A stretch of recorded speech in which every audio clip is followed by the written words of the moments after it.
I talk boxing and MMA like nobody else does. Tune into the FightBig.com podcast show. This is FightBig.com's Rick Deserves podcast. Uncensored boxing talk for uncensored MMA talk. Tune into the FightBig.com podcast show. What's up, dudes?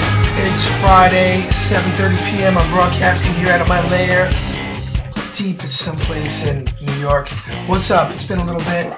I've been really busy, sorry. Haven't put out a podcast in a little bit, a vlogcast or whatever they call them nowadays. I figure the visual is just as good as the audio because you got guys that actually listen to the audio, some of my friends, and then you got the visual, which is a whole nother audience on YouTube. But what's up, dudes? Halloween just passed us by, and I wanted to do a show after the Hopkins bout, and we all know Hopkins went out. Like, in my opinion, you could show a piece of paper to anybody, and I'm a Hopkins fan, and I'm just sorry, guys. I think that he wanted another payday, and it kind of like backfired on him. And Hopkins was like, "Yeah, let me get another payday. Let me do with what's his face did a couple of months ago, about a year ago. Cintron jump out of the ring and try to get away with a no contest, and it didn't quite work out for him. But let me jump right into this whole thing on the undercard, which was an awesome, amazing fight, in my opinion, the Linares fight versus DeMarco. Now, if they cleverly didn't want to show and rebroadcast that fight, and it was a great fight. It was an upset. You can go back and you can find it on the web. But HBO, as far as I know, they show clips of the Linares versus DeMarco fight, which is great. Now, going into this fight, guys, I got to get this off my chest. I've been thinking about this for weeks. Antonio DeMarco versus George Linares, who's a Freddie Roach protege. They picked him up. He had a one defeat. He was looked at damaged goods. This is Linares. And he came back, resurrected his career. Sparred with Pacquiao going into this fight. Pacquiao was ringside. And guess what? Jim Lampley, Emmanuel Stewart, and Max Kellerman were ringside for this fight.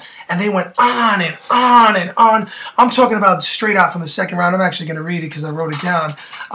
Emmanuel Stewart said, "Jim, you know," this is in the second round. "Jim, you know, this is the most fantastic boxers, one of the most fantastic boxers I've ever saw in my life." Sorry, I just scribbled it down, paraphrasing a little bit before that. But he did say that. And Max Kellerman, who's awesome. I have nothing against these people. I'm just a real boxing fan. And I just call it like I see it. It was like at one point, he's Robinson-like. I'm like, what are they talking about? I'm watching this and I'm seeing DeMarco, who I actually like, sneak up right hands, unnoticed. He's landing straight rights here and there. Boom. Linares' head's going all the way back. They were hyping him up. They were feeding off their own opinions. Honestly, I gotta say it. They were embarrassed by the end of the fight. If you watch this fight and you listen to what the HBO commentators are saying throughout the fight, I mean, really, this light is bright. Where's my sunglasses? Really, I'm just like, these guys are crazy. These guys, Emmanuel Stewart has become delusional. Yeah, he's a legendary trainer. I have respect for him back in the day. He's got Andy Lee, who's really not even going to be a real champion in any type of way in boxing under his wing. He was living with him or something like that. He fell in love with the boxer. Talked about that a couple weeks ago. In my opinion, they're crazy. They're just trying to build something up here. They're trying to build another superstar. And I got to tell you, I got to be real about this. I think they're full of it. And what happened was, if you continue to watch the fight, they were in denial up until the knockout. You see DeMarco just breaking this guy down. Linares is a bloody mess. And Linares, I think he was 31-1. And going into this fight, 31 wins, 1 defeat. I don't know how many knockouts at this time. I'm just like skimming through some paperwork I got here. Antonio DeMarco was 25 wins, 2 losses, 1 draw going into the fight. And I got to tell you guys, you got to find this fight. It's on the web. I can't give any links or anything like that, but it's on the web. Look for it. Watch it. And HBO, when they like showed you the last live fight that they had, they stuck the undercard in. They rebroadcasted Chad Dawson. That's right, Hopkins, and they stuck the Linares versus DeMarco fight in there. And I said, I know they're not going to let you hear what these guys were saying. Like, you know, Robinson, like, you know, he's amazing, he's fantastic. Oh my God, he's a well-oiled machine. They were totally dismissing DeMarco as if his skill set didn't even exist. What was going on in the ring? They couldn't see it. And they were brainwashing people like they're doing, in my opinion, with Cinnamon. See, DeMarco's a Mexican fighter, and he's fantastic. Cinnamon Alvarez is just another built machine hype-up job, in my opinion. Freddie Roach, amazing trainer. Yes, Pacquiao is awesome. I'm a giant fan. Has nothing to do with Linares. They have him in a gym. They were grooming him to be another spectacular fighter. He's not. He's not. Bottom line. And he got beat. He got this guy just wore him down with the blue collar workman-like skills and big heart, and he just broke him down. And the HBO team were in complete denial about it until the point where DeMarco knocked him out. Jim Lampley was like, Linares KOs, this is paraphrasing, KOs DeMarco. And he said it backwards, and he stuttered, and he goes, oh, I meant DeMarco, because he had it in his brain, they all did, that what they were saying was true. And Emmanuel Stewart was like, I think, at the end of the fight, that his injuries, being Linares' injuries, had a lot to do with him losing, and he stopped short of, in the mid-sentence.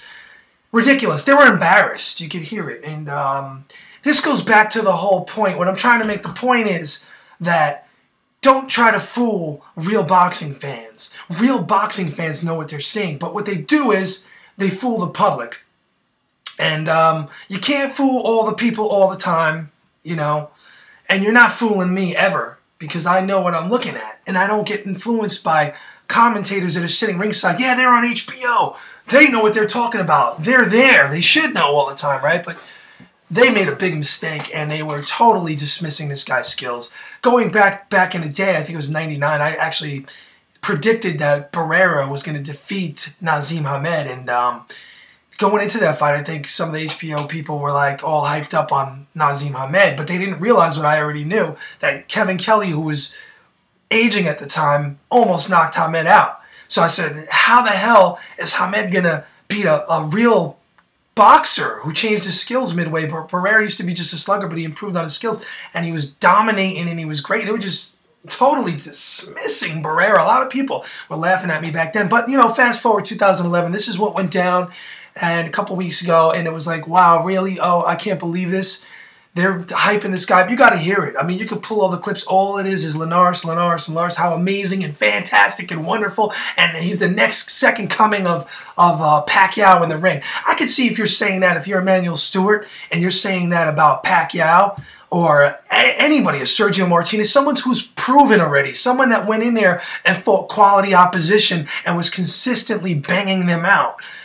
You can't go in a boxing match and try to hype a guy up like Linares and say he's this, he's that, he's the best fighter I've ever seen, because you're going to make a total ass out of yourself, and that's what these guys did. This is one man's opinion, and I'm sorry, that's how I feel, and someone's got to say it, and that's how I'm calling it. You want real stuff, you come right here, fightbig.com. I'm your boy Rick. What's up?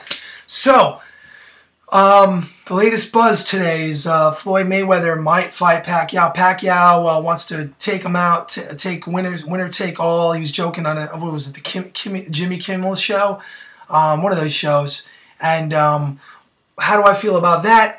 I gotta believe it. I gotta see to believe it. I think that Floyd Mayweather, like I always say, can fight 5 more Victor Ortiz type level fighters. He's going to win easy. And why take the chance in taking a 0 and a loss at 36 when you can fight a few more Berto level opposition type fighters, which are B level fighters, and win and get the hell out of the game?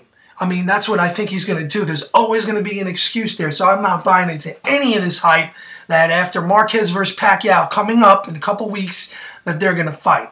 We got James Kirkland versus Angulo this weekend. That looks to be a fantastic fight because it's hard to pick. And hard to pick kind of fights make wars like Berto versus Ortiz. I think it could be that type of a fight.